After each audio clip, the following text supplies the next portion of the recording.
Total War has been the king of the RTS genre for quite some time now. There have been games that have come close and games that have tried to even copy it, but nothing has really knocked it off its top pole. However, an old grandfather of the strategy gaming genre is on its way back. One that has been lurking in the shadows and being thawed out almost like a medieval Captain America. This is Knights of Honor 2. As I mentioned, Total War hasn't really had some proper competition, at least not in the last few decades. I mean, there was that King Arthur game which was alright, but it was very similar to Total War, and of course, Creative Assembly managed to drown them out in the noise. Of course, Total War isn't the only RTS game that is at this popularity level. Something like Age of Empires is pretty well known and almost completely beloved. However, it's not really of the same vein. It has the real-time strategy battles, yet it doesn't really take the grand strategy approach, where Total War tries to mix them both together, and because of this, there isn't anything that's given it any real reason to try. No reason to push further into the next level of grand strategy and RTS battles combined. But quite some time ago, let's move back to about 2004, there was a game called Knights of Honor, and it was very much beloved, but it wasn't necessarily massive. It had a very loyal and dedicated fan base, and that still kind of goes on to this day. However, the game itself doesn't have that household name that the Total War franchise has. But this game was a medieval RTS that took players into a world where you could bring up your kingdoms, make castles, and manage towns and fiefs. You could then grow armies and go to war with each other. It took the grand strategy that Total War did, but turned away from the turn-based. It made it all real time, where everything you did was all playing out right in front of you, and there wasn't any time to pause, making relations with people and making enemies. Then when you met with armies on the battlefield, you go into the very much Total War style RTS battles. And this was in 2004. Remember, Total War was only on its third game at that point with Rome 1. Granted, that was the game that made it the powerhouse it is today. However, at this same time, these two were very much match and match. And I think many people have some very fond memories of the original Knights of Honor, which is why it still has a dedicated fanbase now. But as I mentioned, no one had spoken about it for some time. It had kind of been lurking in the shadows. It is a franchise that has almost completely died off. Yet a few years ago in 2019, THQ Nordic announced it was coming back with an amazing trailer that showed off a sprawling medieval world to bring us Knights of Honor 2 Sovereign. Now, this game took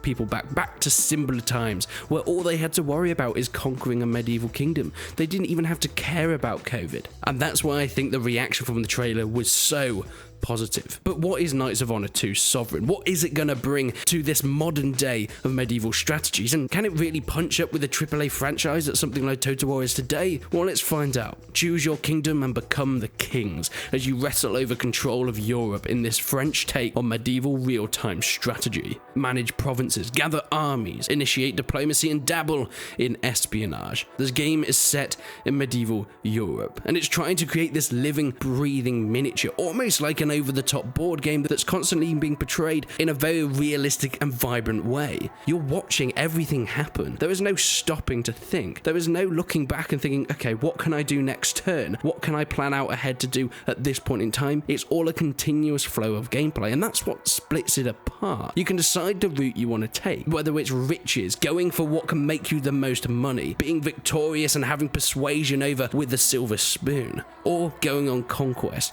bringing out your reputation as someone that is brutal yet fair. Or is it trading, becoming a well-known merchant, knowing what sells well and what doesn't, and using this to manipulate your way to victory? Or is it raising armies, training troops, infantry, cavalry, archers, even siege weaponry to become a brutal dictator that doesn't take kindly to sly words, but instead faces their challenges head on and brings fire to the enemy's front door? You're going to be able to decide all these different pathways that you choose throughout this medieval strategy, and it is focused most primarily on the grand strategy aspect. You'll be able to choose different nations, all with their own different starting positions and unique strategies that you need to implement in order to become the most powerful kingdom. Being able to build up your royal court in order to carry out and give orders to grow this kingdom and to give yourself a reputation with the other AI, or as we'll get onto later, other players. This will be full multiplayer as well as single player, bringing other people in, whether you want to be on their side and grow an alliance that can conquer the land, or do you want to go up against them and fight against your friends to prove your prowess on the battlefield. And talking about the battlefield, this is where the game could prove to be some issues for Total War. Once again, the original was similar to Total War in its RTS battles, however, it didn't quite have the in-depth nature and full strategy commanding when you were over top controlling your armies. But this one looks to be different, and my, does it look beautiful. The graphics overhaul that they're really bringing into this completely immerses you in this world, and being able to control each of your individual units that you have spent time creating on the overworld map, finding out what troops work best in different situations, whether it's an open field battle, proving your cavalry's worth, or ambushing from the trees, or even a full siege, bringing the machines into the game, trebuchets, catapults, ballistas. My, it's gonna be a medieval spectacle. So is this really competition for Total War? I would say yes and no.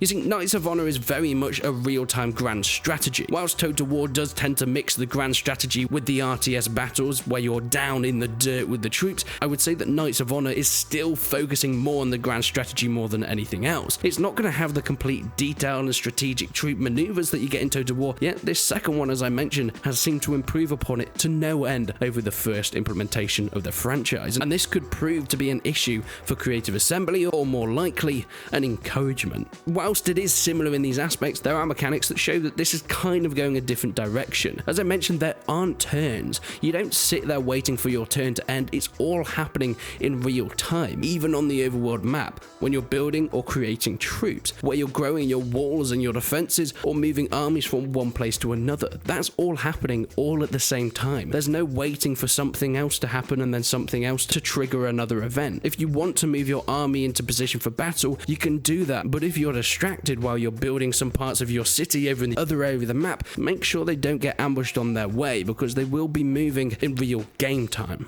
But why am I talking about it now? You might be wondering, hey, Resident, yeah, we like this. It looks cool, and medieval strategy games are all the rage at the moment, but why are you mentioning it now?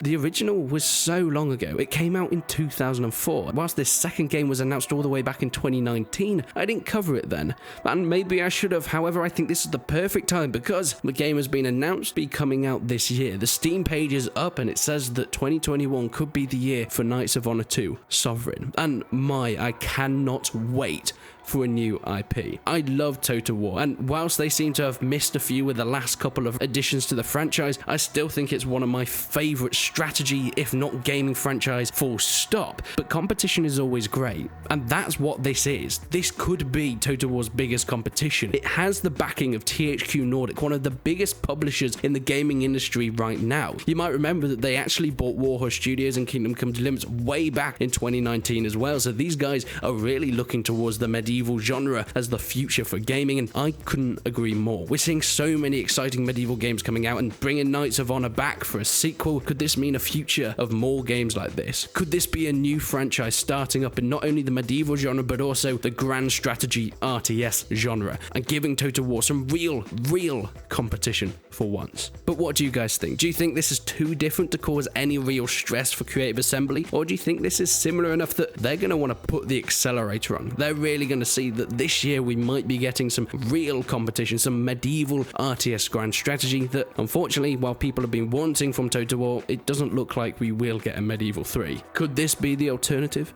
Who knows? But please leave your comments down below. Leave a like on the video if you enjoyed it, leave a dislike if you didn't. But until then, I will see you in the next one.